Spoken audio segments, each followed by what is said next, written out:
ఎండాకాలంలో cool drinks ఎవరైనా తాగుతారు. మసాలా టీ తాగాలంటే ఒక రేంజ్ ఉండాలి. రేంజ్ ఎందుకులేండి, ఇంట్లో కొంచెం అల్లం, మిల్క్, టీ పౌడర్, చక్కెర ఉంటే చాలు, మనమైతే టీ చేసేసుకోవచ్చు. మీరు మీ లైఫ్లో ఫస్ట్ టైం టీ ఎప్పుడు తాగారు? తాగిన వెంటనే మీ ఫీలింగ్ ఏంటి? నేనైతే నా ఫస్ట్ టీ ఇంటర్లో తాగాను. అది చైతన్య కాలేజ్ అనడం ఎందుకులే, అదొక జైలు.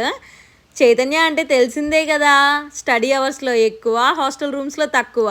ఇంకా మనకి నిద్ర ఎక్కడ సరిపోద్ది, ఇంకా సగ్గం నిద్రలో అయితే లేచి స్టడీ అవర్స్కి వెళ్తూ ఉండేవాళ్ళం. స్టడీ అవర్స్కి వెళ్ళి పడుకుంటే అంతగా బాగోదులే అని చెప్పి నేనైతే టీ అలవాటు చేసుకున్నాను. ఈ చైతన్య నారాయణ వాళ్ళు ఒకటి ఒకటి ఒకటి, రెండు రెండు రెండు, మూడు మూడు మూడు అని అంటారు కదా, అవన్నీ ర్యాంకులు అనుకున్నారా ఏంటి? అలా అనుకుంటే మీరైతే సాంబార్లో కాలేసినట్టే. ఒకటి స్ట్రెస్, రెండు డిప్రెషన్, మూడు సైట్. ఈ మూడు అయితే పక్కగా వస్తాయి అక్కడ చదివిన వాళ్ళకి. ఇంకా ర్యాంకుల గురించి అంటారా, అవి మనకెందుకులేండి, టాపర్స్ ఉన్నారు కదా, వాళ్ళు చూసుకుంటారు. టీకి కాంబినేషన్గా ఇంకో రెసిపీ చేశాను, అది నెక్స్ట్ వీడియోలో పెడతాను.